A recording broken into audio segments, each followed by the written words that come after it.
భద్రాద్రి కొత్తగూడెం జిల్లా కొత్తగూడెం క్లబ్లో సిపిఐ జిల్లా కార్యదర్శి సాబీర్ పాషా అధ్యక్షతన సిపిఐ జాతీయ మాజీ ప్రధాన కార్యదర్శి అమరజీవి కామ్రేడ్ సురవరం సుధాకర్ రెడ్డి సంస్మరణ సభలో పాల్గొని సుధాకర్ రెడ్డి చిత్రపటానికి పూలమాలలు వేసి నివాళులర్పించిన సిపిఐ రాష్ట్ర కార్యదర్శి కొత్తగూడెం ఎమ్మెల్యే కూనంనేని సాంబశివరావు పాల్గొన్న వైరా పినపాక ఎమ్మెల్యేలు మాలోత్ రామ్దాస్ నాయక్ పాయం వెంకటేశ్వర్లు ఇల్లందు మాజీ ఎమ్మెల్యే గుమ్మడి నర్సయ్య వివిధ రాజకీయ పార్టీల నాయకులు ఈ సందర్భంగా వారు మాట్లాడుతూ సురవరం ప్రతాపరెడ్డి స్ఫూర్తితో సురవరం సుధాకర్ రెడ్డి విద్యార్థి దశ నుంచి కమ్యూనిస్ట్ ఉద్యమంలోకి వచ్చారని ఉద్యమాలను నూతన శిఖరాలకు తీసుకెళ్లిన మహోన్నత నాయకుడిని మంచికి మారుపేరుగా ప్రజల కోసం బతికి ప్రజల కోసం అంకితమైన ఆదర్శ నేత అన్నారు.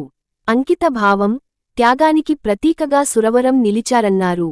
6.5 దశాబ్దాల పాటు కష్టజీవుల రాజ్యం కోసం కృషి చేసిన సురవరం మరణం కమ్యూనిస్టు ఉద్యమానికి తీరని లోటన్నారు.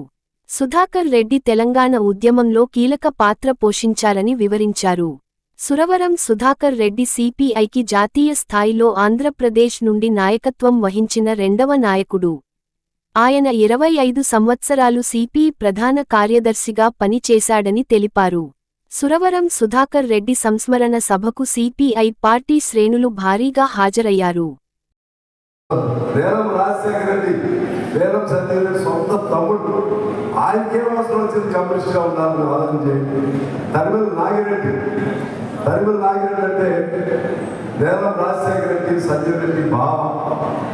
ఆయన ఎందుకు నాయకే అవసరం వచ్చింది కమ్యూనిస్ట్గా ఆలోచన. ఇప్పుడు అడవిలో ఉన్నవాళ్ళు వాళ్ళు మనవాడే, విధానాలు మారవచ్చు, లైన్ మారవచ్చు. ఎందుకు సంప్రాస్తున్నా సరే రేపు 26 మార్చి ఇదేనా 28 తనకి నిర్మాణ వైవిధ్యాలు ఉన్నప్పటికీ నిర్మాణ పరంగా ఏనాడు లోపల సాంబశివరావు ఆయన నిర్మాణ ఆలోచనకు నేను వ్యతిరేకంగా ఉన్నా. అయినా సరే ఎప్పుడు కూడా వీటిని అట్లా అణిచేయాలి, అట్లా స్వేచ్ఛ 1000 పుష్పాలు వికసించలేదని మామూలు చూశారు. 1000 భావాలు వికసించలేదని దాన్ని అంగీకరించినటువంటి గొప్ప వ్యక్తి. నారాయణ నేను కొద్దిగా ఆవేశం ఉంటుంది, అయినా సరే వాళ్ళ దగ్గరికి పిలిచి ఇట్లా కాదు అని చెప్తారు. మర్యాద పద్ధతి అసలే కమ్యూనిస్ట్ పద్ధతి.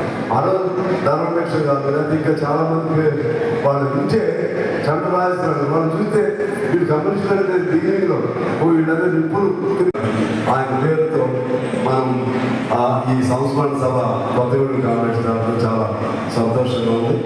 దాని తర్వాత కూడా ఇంకా అనేక కార్యక్రమాలు ఉన్నాయి. రేపు సెప్టెంబర్ 11 నుంచి వారోత్సవాలు, తెలంగాణ సాయుధ పోరాట పిలిపించి గుర్తించినటువంటి వారోత్సవాలు ఉన్నాయి. తర్వాత డిసెంబర్ 26 అంటే